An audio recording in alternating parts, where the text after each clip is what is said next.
will start off by inviting Ifeoma. She's a spoken word artist, and I'd like to use this opportunity to invite Ifeoma onto the stage. If she's here, please put your hands together for Ifeoma as she comes. I'm here to do a piece I titled Coat of Many Colors. Kukuruku, obviously, is the cock, reminding me that it's 6 o'clock.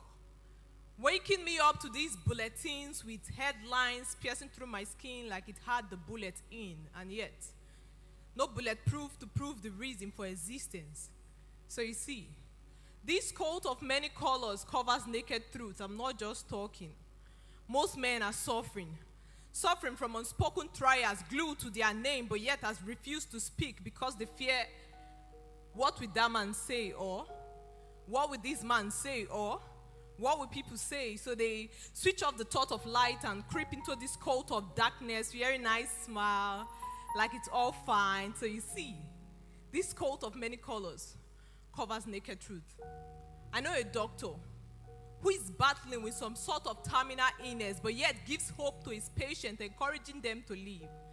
I know an architect, perfect at sketching out buildings, but yet sleep under the bridge with no roof over his head. I know a student, intelligent to the core, who's at the peak of dropping out, can't even afford to buy a handout, but yet believes to graduate with the first class. I know a home where fasting holds like every week, not because they want to strengthen the spirit and weaken the flesh, but because they can't afford the meal. I know people whose problem has pushed them into more problems, you see. Some are born with problems. Others created their problems. For some, life is a lesson. For others, a blessing. Whatever this case may be, that's not my problem.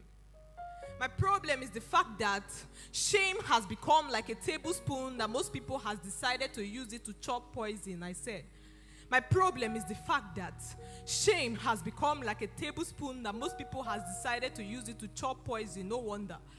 We wake up to bulletin that read, he just committed suicide using rat poison.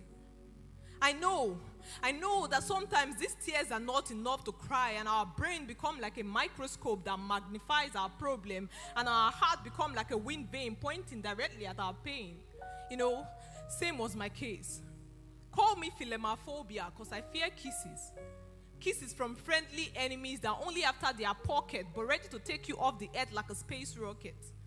With these, I was an influential person. And the only influence I had was the influence of alcohol, so I staggered through the journey of depression. Ask me to define life then, I'll tell you it had no meaning. For real, what's the essence of living when all ain't working? So like the alphabet, the atmosphere took a U-turn with ranting and panting, shouting and killing. Called guys were shooting. And I watched these stray bullets go astray, coming straight to my forehead. I thought it was time to forge ahead. I thought it was time to take a bend, but I was pushed down by a friend I never loved. A friend that had all it takes to live, but chose to die for my sake with a bullet piercing right through his brain at once. I remember this old rugged cross, where life bled sin to death, where his last breath filled our lungs with air. A man who wasn't philemophobia because on his cheek was pasted death sentence. Brutally beaten and dragged to Golgotha, where he lifted us out from death Golgotha, King of the Jew, King of the New, King just for you. So today, debate with your conscience and win over the battle of silence. Speak out and watch the ocean of relief flood through your veins. Speak out and watch those problems go down the drain. Speak out to the one whose name is above every other name.